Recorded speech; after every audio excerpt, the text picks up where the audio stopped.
Our next story is about corruption. This is a global problem. It plagues a number of countries, but some more than others. Among those at the top of the list is Nigeria. Nigeria is Africa's most populous nation. It used to be Africa's biggest economy as well, but it has now slipped to fourth place. This slide is often linked to President Bola Tinubu, his economic policies and his reputation for corruption.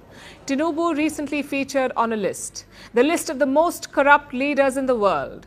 The winner was former Syrian President Bashar al-Assad. He was followed by Kenya's William Ruto. But Tinubu made the top 5.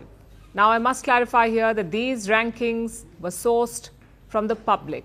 There wasn't a scientific formula involved. It was about public perception, and Tinubu is perceived to be extremely corrupt. So is his government. There are a number of reasons for this. Let me show you some of the latest examples, starting with the government. Nigeria has an anti-corruption agency. It is called the EFCC, the Economic and Financial Crimes Commission. This is Nigeria's watchdog. Its job is to tackle corruption, and technically they are doing that, but at home. Let's show you today's major headline. The EFCC has detained 10 of its own over some missing items. This statement was put out by the agency. You'll notice that they said some operational items could not be accounted for. Okay, that sounds like some missing equipment. But then the Nigerian press dug a little deeper, and it turns out that the operational items were jewelry and cash worth $350,000 to $400,000. What operations were they pulling off with all that jewelry? 10 EFCC officers were detained in Lagos. They are apparently answering questions. That is all that the commission has revealed.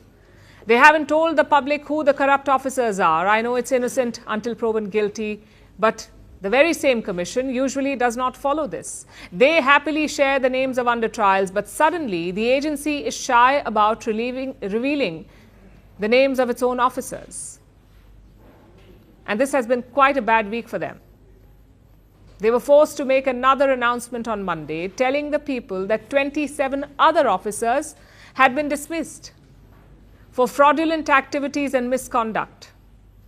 This is not a great look for Nigeria's anti-graft watchdog, and definitely not a good look for the Tinubu government.